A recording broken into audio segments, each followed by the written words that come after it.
Speaker, thank you. It's a pleasure to rise to support and to speak to this bill, which is an important step forward for road safety for all New Zealanders. It's also nice to be able to stand and also acknowledge the speeches that have gone before from my select committee colleagues, and thank you for your collegial both speeches but also the collegial work we've done not only on this bill but on other pieces of legislation and other pieces of work.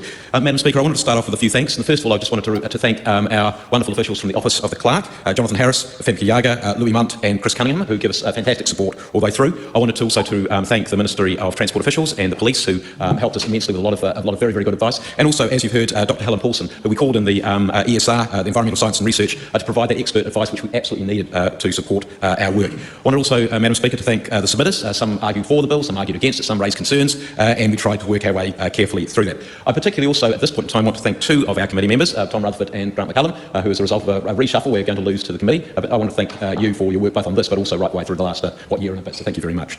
And particularly, I wanted to talk across the House there and to Labour, to Arena Williams and Tangi Utakiri, and thank you for the collegial way that you particularly worked through those issues around the length of time of detention, because they were issues which several of us, Cam Luxton as well, myself, we were concerned about as issues which we needed to work through, and I thought we landed in a good place. It's going to be interesting to see how the Minister continues to work through that, because we'll continue to advocate in the direction which we think it should go. I was disappointed in the Green Party's alternative or minority opinion. We pressed the Green Party several times during the Select Committee to say, well, you say you're going to vote against this, you say you're going to oppose this, can you tell us why? And we only actually got the why when the minority opinion came out, and I think that's not good enough. I think that needs to be done earlier. I think that is the sensible way to go, and it's the collegial and appropriate way to go, because we might have been able to work through some of those issues as well. Madam Speaker, drug driving is a significant safety problem on New Zealand roads. And just to give you some numbers, in calendar year 2023, 64 fatalities where drugs were detected in the driver.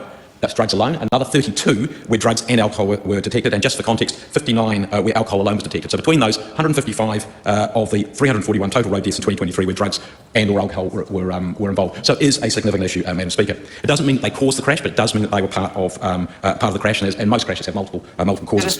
This bill is all about deterrence, because at the moment there is no deterrence. This has been one of those things, and I've had a long history in road safety, this has been one of those things which has been a bit of the holy grail of how can we do something to try and disincentivise people from consuming drugs and then driving.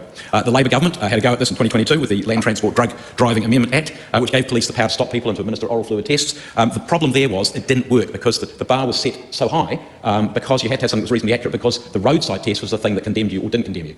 The difference with this piece of legislation is that the roadside test is only a screening, whereas the actual determination of whether you actually get fined, whether you lose, whether you have demerit points, is done by a laboratory test. And what was quite clear from despite the comments which were made by Julianne Genter, was from ESR, they said quite clearly, we cannot stand behind the accuracy of the screening test, the oral fluid test at roadside. You might get 5%, up to 5% plus or minus of false positives or false negatives, but we can stand behind the laboratory test, just as we can stand behind the laboratory test for blood with alcohol testing. And that is a significant thing. That is why it was so important to get that advice.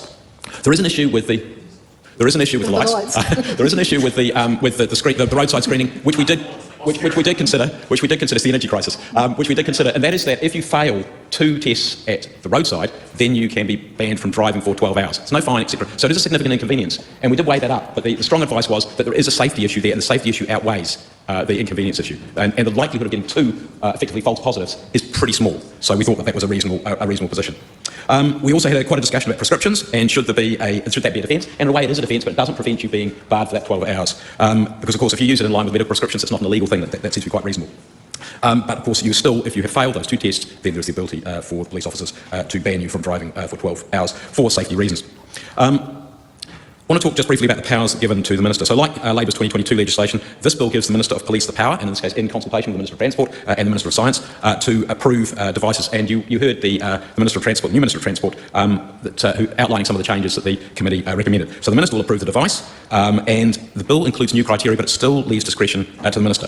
And I would suggest that discretion that is exercised with care. So the discretion is to approve the drug or drugs or drug families that the device can screen for, to approve the concentration levels. Now, we've already heard from, I think again it was Julianne Genter, about concentration levels. Now, those are set largely by standards. Those standards are argued through by both our experts in New Zealand and the Australian experts. So there's a lot of science, a lot of collaboration which goes behind setting those standards. They are a proxy.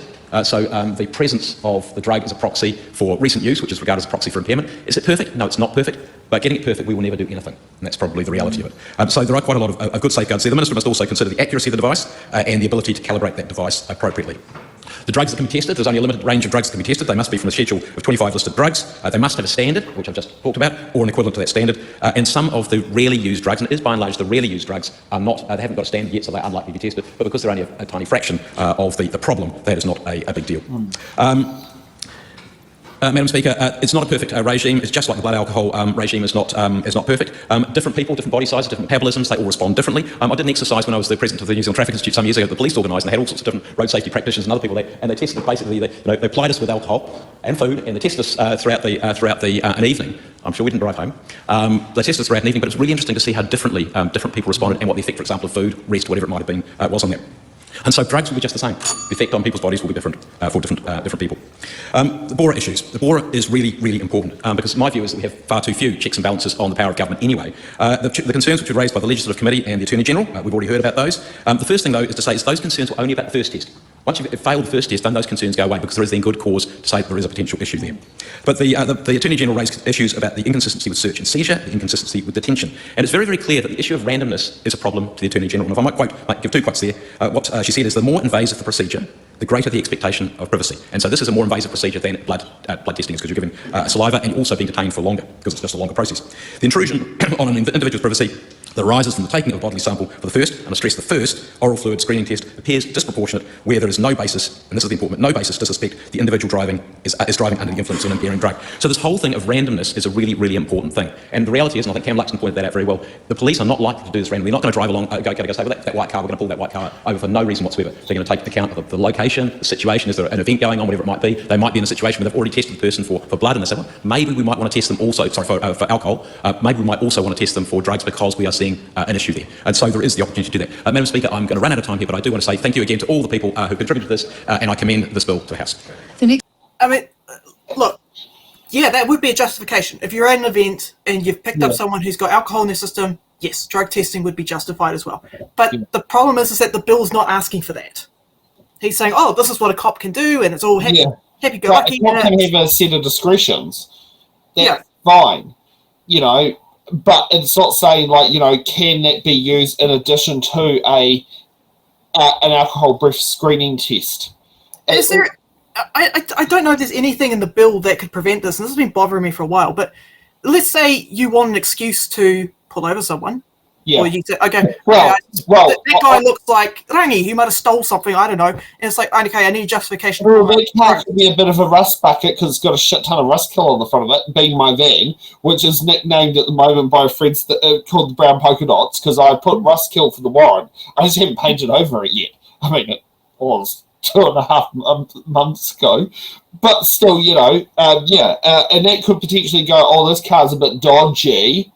And so that may do that, and or something like try to find a reasoning to try and pull someone over.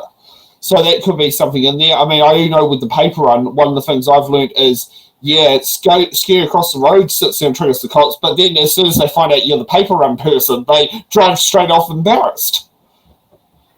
I don't know if there's like anything in the bill. I didn't see anything in the bill that provided that provision, like unlawful, you know, pulling over someone, you know, just because they look like someone else. What protections are there? Like, as I said, I remember there was 3 times, approximately 3 weeks apart, by the same police car that was pulling over in the same street. Well, actually, the 3rd time he went to pull me over, he was about to pull over and then just zoomed off.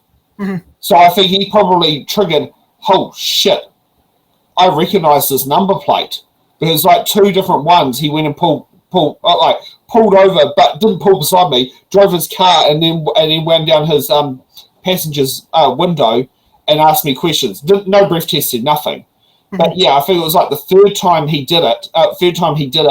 It was just kind of like, oh, actually, this ain't worth touching. Like, I actually had a friend who was trying to see if that was actually flagged as a report, because the fact it kept happening in the same street in Miramar within the same half an hour in the morning.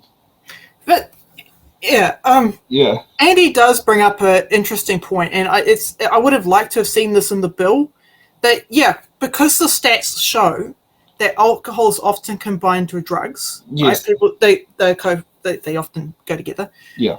That if you do detect get a positive result, for a breathalyzer test, I think that could be a really good justification in the bill to go, okay, now we're going to do the drug test to make sure that you're not impaired as well. On top of that, you haven't got the double-edged sword. Yeah. Potentially, but I don't know what. I mean, the alcohol charge would be the much more clear cut one in a criminal sense to charge someone, whereas the drug testing one's a little bit more flimsy. Mm-hmm. And there's a lot more. So there's a lot more guesswork in that aspect of a drug driving charge to a drink driving charge. Mm-hmm. There is a difference between, there's a much more clear cut, but there's a lot more evidence, science behind behind drink driving, because we've got 30 years worth of research around it, and what different impairment levels and what different breath reading ratings. I mean, the part I still actually laughed about was when Billy Weepoo, who had 12 beers, was still under the drink driving limit. Yeah, and this is why I say that, okay, if you detect alcohol in the breathalyzer, having using that as a justification for drug testing could be really good. Because I mean, that was the good thing about it. This is like, it's a shame John Campbell doesn't have Campbell Live on anymore. Yeah. But this was one of his stories that actually they did. It was really interesting just going through it. But there was, I think it was Greg Murphy, watched the video footage of driving on the Hampton Downs Raceway, and it's just like, no, mate, he should not be driving on the road based on that. Wait, he's under the drink driving limit? Yep. That's just ridiculous. But it's like, okay, you're under the limit, right? Yeah. But you've got alcohol detected in your system. Now we need to make sure that you haven't taken drugs, which in combination with the alcohol can impede your ability to drive. Yeah. And this is why also it might motivate you to speed or whatever. So I think Andy makes a good point. Too bad that point's not in the bill. Yeah.